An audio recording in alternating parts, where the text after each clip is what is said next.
All right, good evening, guys. I have 7 o'clock. We'll go ahead and get started. I believe I have everyone muted just because it looks like there's, including me, there are 14 of us. But if you can hear me, if you could just let me know in the chat box, please.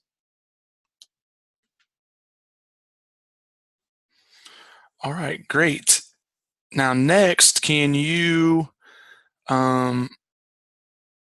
please verify that you can see my screen? It should be look like it says My Georgetown College, like the portal. Okay, great. So, like this, if you need to talk, definitely let me know. Otherwise, use the chat box, please. So what I'm going to do then is well, first, I guess, welcome. I guess I kind of just jumped right in since I know everybody. We've had class together. I believe all of you have with me at least once. Some of you quite a few times. Most of you have. So welcome back. I hope everyone had a great Christmas break. Back in the swing of things, back at work, because I know I am. This shouldn't be a super long meeting tonight. It's more of just getting acquainted with the course, with Canvas. Hopefully you know that by now. If you didn't know it, we no longer use Moodle. We use the Canvas uh, system now. So to do that, the reason I'm at the Georgetown portal. Again, what I'm about to show you, yours may look slightly different than mine because obviously I have the teacher professor rights and you guys are the student ones. But for me, I simply I go to the Georgetown portal. Just as I've done here, I've clicked log in, put my username and password in there and log in. And then on the left hand side under the quick links, click on Canvas. I am told that's the only way right now. I don't know if it'll ever change, but that's the only way to access Canvas is through the portal that way. As you can see here, I have a couple different things. I'm teaching 614. I believe it's with the same group. I'm told there's two 612 groups, so I don't know if maybe these are getting mixed up or not, but haven't developed the course yet, but we have 614 together, I believe. 612, I am teaching a different course besides this one, but so find the course that looks like this one in 612 and click on it, and that'll take you to our Canvas class site. I'm going to go to the student view, which I'm told will obviously make it look like, let me do it, look like the same view that you guys have. All right, and there we go. Again, if you have questions, put them in the chat box, and if you need me to unmute you, I definitely can do that. Okay, so in Canvas, it's set up, pretty much these would be the only ones that you'll use. Probably the first couple will be the ones that you'll use even the most. So a couple things I wanted to show you. The home screen is just this one here. It's kind of like the header. At least I'll be using it this way. Other professors might use it a little different, but the header of how I had in Moodle, the introductory, heading of the course, my email address, I have the course syllabus attached there, a picture of the book that you do need. So if you have not purchased that, definitely get it before I forget. You'll use it again in 614. This book is the book you'll need for 612 and 614. So go ahead and purchase that. And then a little student orientation tour, just a very general overview about Canvas. Not a lot on there, but if you do need my email address, obviously it's on there. And I've linked the syllabus. All right. I'm gonna go through these links in here first. The next one is just the syllabus. It does list all the assignments there, but most importantly, if you click on syllabus there, that'll bring up the syllabus. Let's go through that. It's pretty short and sweet and to the point. Hit the highlights on it. Again, my contact information, we've been together, hasn't changed. Like always, I keep Georgetown email on my phone. I'd prefer you use that method to reach me. I usually, depending on how busy I am during the day, check it a few times a day on my phone during lunch or whatever. I've told you about the book that you need to purchase. I didn't pick this book out, folks. The book's okay. I wouldn't say it's average. I wouldn't say it's horrible. It's definitely not great, but you do need it. So please purchase that as soon as possible. The data-driven decision making and dynamic planning. On the homepage there, I did put a picture of it.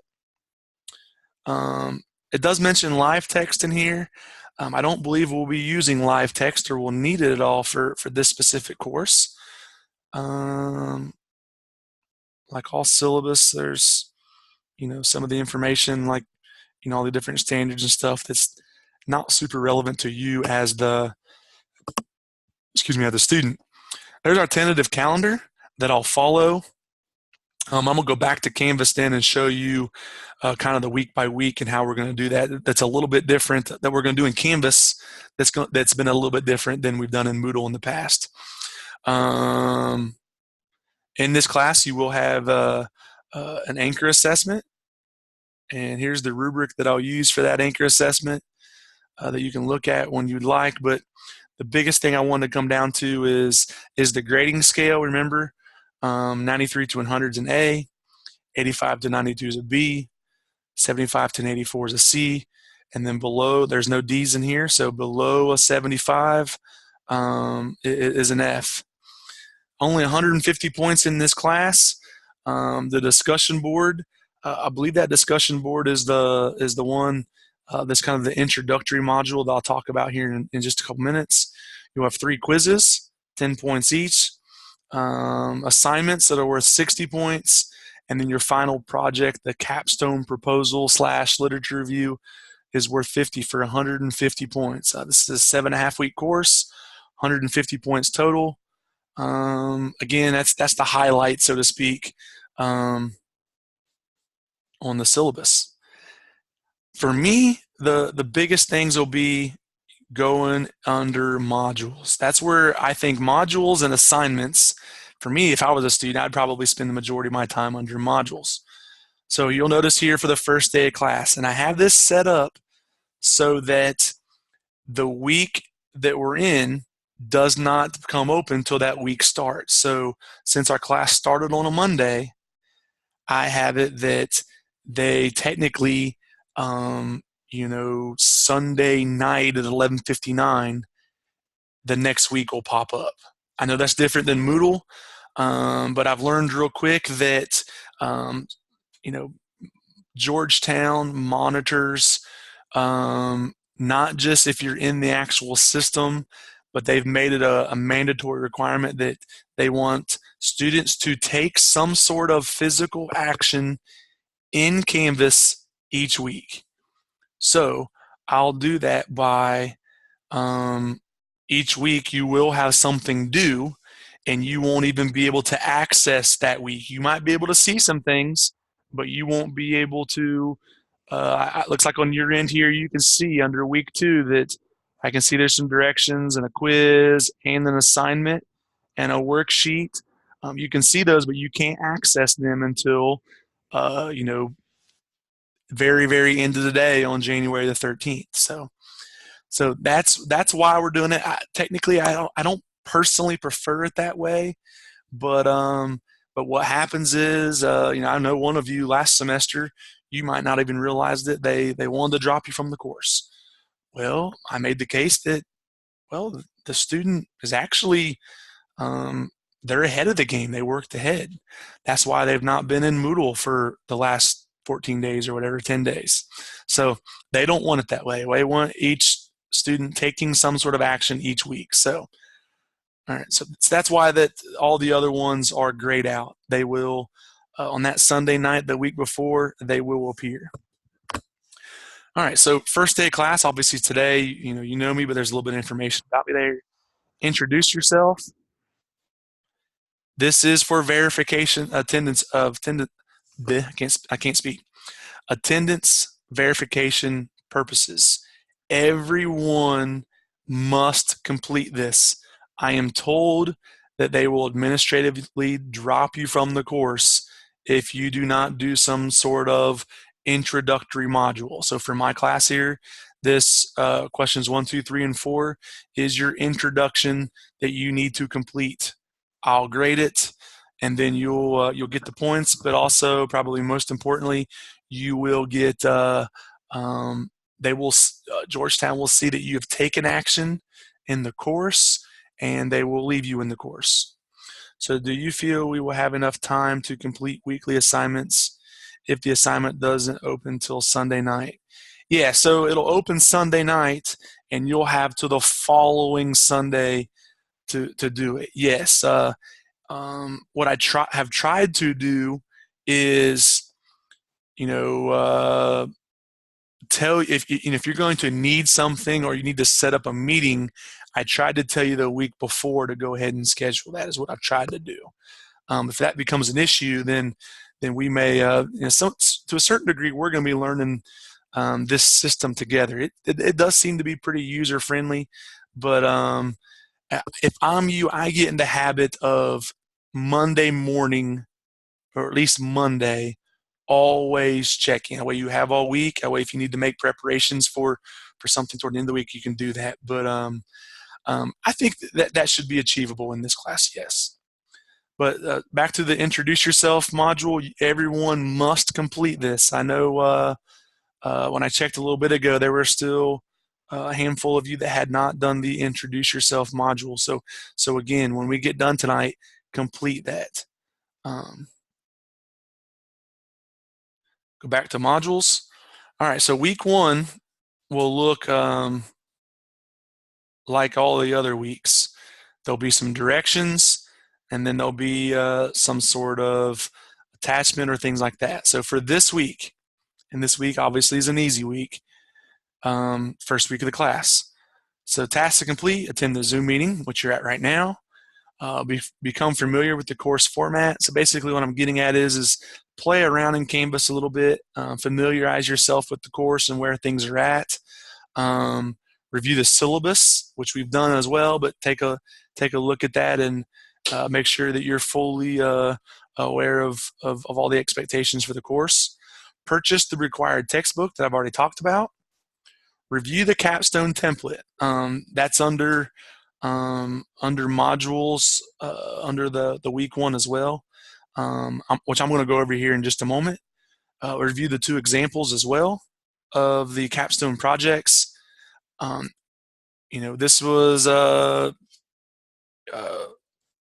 you just mentioned of having enough time. So this is kind of my way of doing the following. Go ahead and locate your school's comprehensive school improvement plan, TEL data, state testing data, etc. I would go ahead and find those things and locate those type of items now. So if you're in a public school, and we've used TEL data in classes before, have that TEL data ready. Have the school improvement plan ready. If you don't know where it's at, obviously you have time to ask your school principal. You're not going to use it this week, but you will the following week, things like that. And then the complete assignment 1, and that's due by this coming Sunday night. So I'll go back to modules. So there's kind of your directions for the week. All right, the capstone template that I just talked about, that I'll pull up in here in just a second. 2 examples of students who did well on the final capstone project. So I wanted to show you some of those examples now. That way you can see what an exemplary type 1 looks like, and then the assignment. So what I want to get at, folks, is pretty much this entire course, 612 and 614, is developing your capstone, your final project, the capstone for the course. So in this class, you're going to get the data together, identify an issue. You're going to do the lit review for it, and you're going to do the first few sections of the capstone. And then in 614, you're actually going to administer a test and provide the data for that. So you do the first part of it in this class and the second part of it in 614. So everything we're doing is to either become more knowledgeable about collecting data and different things like that, or preparing for your capstone. So the capstone template is listed there in a Word document. I want to reiterate, you need to, if I'm you, I save this capstone project proposal, this template, so to speak, on your desktop.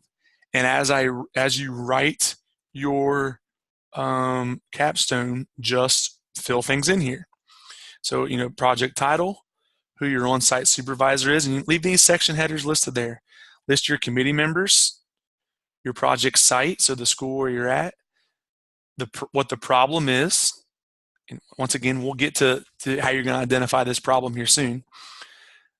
The background and rationale about it. So again, like the final projects for a couple of the classes I've had, if you fill in all this information and you do it well, you'll probably do okay. So the background and rationale, objectives, your research design, which again, everything's listed here. We'll talk about this in some of the future sections of the class. Your timelines for achieving these things. And then obviously the most consuming part of it's going to be the required 5-page literature review based on your topic. Obviously you need to have an intro, a body, conclusion, and then your references. Notice that you must have at least 10 references here, and there's some stipulations about it. So again, I'm trying to give you all of that information up front so that you know what's expected in this class on this capstone, at least this part of it. I've given you a couple examples. Eric says, can this be something carried over from last semester, for example, a continued effort from CSIP Planning Committee? Yes, Eric, that's kind of been the hope, is that you would do that. But it's a good segue into, so basically all that information is for this week and for what's going to be expected at the end. So now the goal is to bite off little pieces of this as we go on through the course, starting with assignment number 1. Assignment number 1 is pretty much just asking you to identify the committee that you're going to use. So all students you guys will need to form a committee at their individual schools. This committee should be made using the details listed below. You will work with this committee to review school data and decide the focus of your capstone project. What I need you to do for this week for assignment 1 is use a Word document to describe the members of your committee, their name and their roles, and then schedule a meeting with this committee for week 2, January 14 through 18, and indicate the specific date, time, and location of the meeting. And I gave you some stipulations of who needs to be on that committee. So as one of you asked earlier will we have enough time? Well, through the directions for week 1 and the assignment for week 1, I've let you know that in week 2, you're going to need your CSIP, state testing data, TEL data, any school data that's relevant to your school. You need to have that ready. And you need to go ahead and identify who's going to be on your committee and go ahead and try to schedule that committee meeting.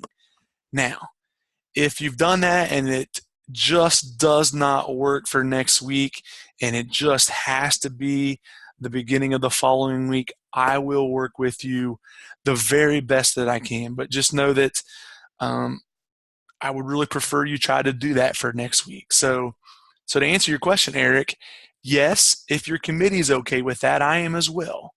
Your committee is basically during week 2 going to be asked to go through this 5 whys project to identify an issue at your school based on the data and perform that 5 whys analysis to determine what the root cause of the issue at your school. Once your school identifies a root issue, then you're going to spend time researching what you can do to alleviate that issue, and basically put a plan in place to see if the things you guys put in place, if it's effective or not. So it's a short thesis. When I say short, I mean extremely short thesis. I mean, my doctorate thesis was a couple hundred pages probably. Yours is going to be, 20 maybe. So putting the cart before the horse here. So get the data, identify your committee. During week 2, you're going to meet, and then you're going to tell me, what you guys came up with. And there'll be some stipulations. For this week, you need to purchase the book, get any relevant data that you think you might need, school improvement plan, TEL data, state testing data, identify who's going to be on your committee, principal, 2 building level teachers, and 1 I'll call at-large person, another teacher, like a third teacher or another administrator, guidance counselor, FRC director, a parent, a student, any of them, I don't care. But it should be you and at minimum 4 other people, principal, 2 teachers, and then the other one I'll kind of leave up to you. You'll sit down together during week 2 and look at that data and follow the directions I'll provide you in week 2. I think if you are constantly doing as you're asked here, each week I try to scaffold setting you up for success for the next one. I do think it would be very important for you to spend some time and with a fine-tooth comb using the example of these 2 capstone examples and look through that till you can see what someone else came up with. Mary says, does it have to be the head principal on the committee, or it can be the assistant principal? I would prefer it to be the head principal, but if that's not doable, then obviously we'll settle for the assistant principal, but a preference for the head principal. A couple other things I just wanted to show you. You can click on assignments. Sorry, my internet's being a little slow, I guess. And it lists all the assignments and when they're due. So that should be helpful. Obviously, the only one you have access to is the introduce yourself and the assignment 1. You can't take the other quizzes and do the other assignments yet. Also, another one that I like in here is clicking on calendar. Yeah. It also takes those assignments and it puts it on the calendar for when they're due as well. So, a couple little neat things that you might find helpful that Moodle did not offer, but Canvas does. It does seem to be a pretty self-explanatory, user-friendly type learning management system that we have here. So, but we'll learn together here through all that. So, okay, what questions? Will quizzes be over the book content? Most of them will be from the book. I say most of them. There's only like 3 or 4 of them. I know that 2 or 3 of them are from the book. I was thinking there were one of them that was over something else. And guys, it's not. Oh, didn't mean to click on that one.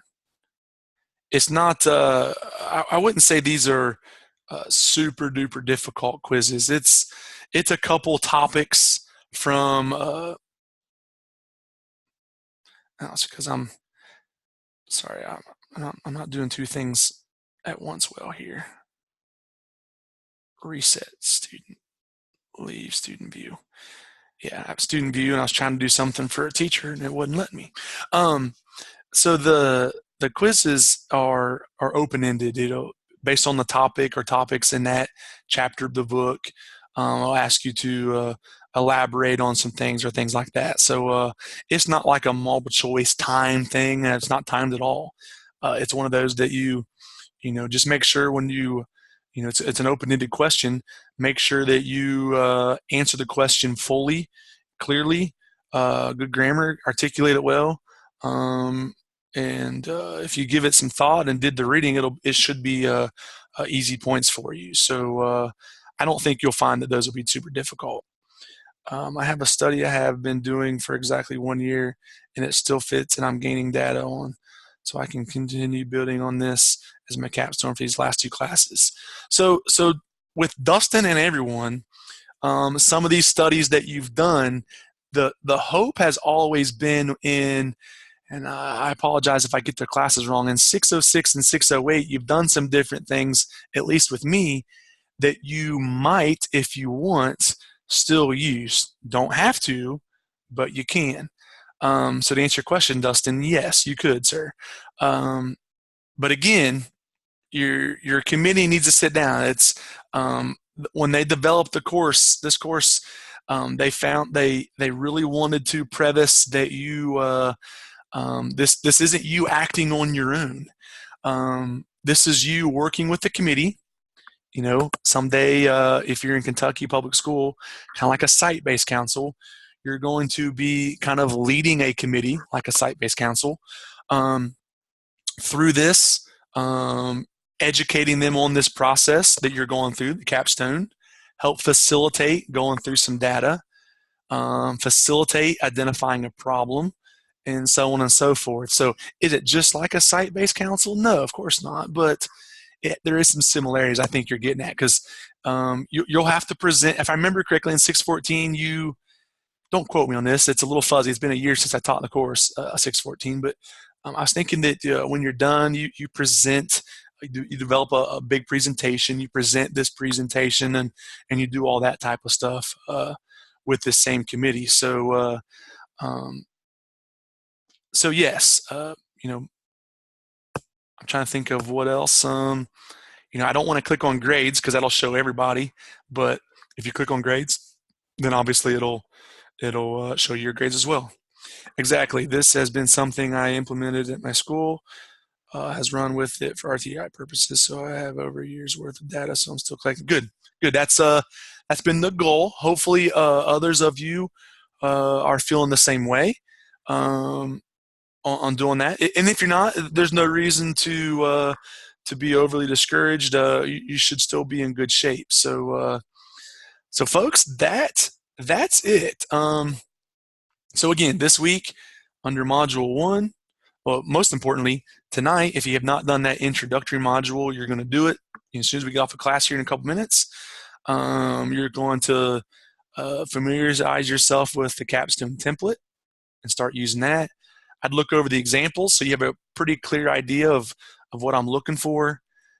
Complete assignment 1, which is basically identifying your committee. Put that in a Word document and upload that under assignment 1. Go ahead and schedule a meeting for next week, sometime Monday through Friday next week, with your committee, and start locating some of your data.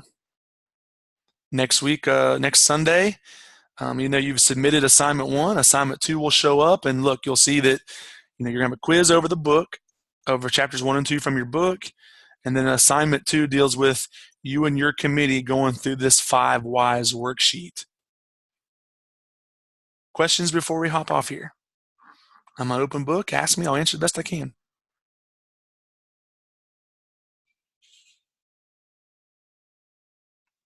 None? Well, look, I want to hang tight for a couple minutes in case anybody has any questions. But folks, remember, hopefully you know and trust me by now that I'm going to do everything I can to help you. My email address is on the page here. Speaking of email addresses, you need to make sure you're checking your Georgetown email a couple times a week. If there are issues or I do have questions or need something from you, that's where I'm trying to go, is to your Georgetown email. So please be checking that one regularly. Um, if you could. Obviously, if you need to get a hold of me, I follow up with you pretty quick. Just email me at my Georgetown one there. Folks, have a great evening, and we'll talk again soon. Thank you. We're going to have discussion boards, if so, Tuesday and post Thursday. No, I believe the only discussion board you have for this class is the one on the first day of class. I don't know if it's in the syllabus or if you answered already, but will we be meeting weekly like this? We will not be meeting weekly, but in a couple weeks, if I feel like we need to, which is probably likely, I would say in 3 or 4 weeks we probably will again. Yes.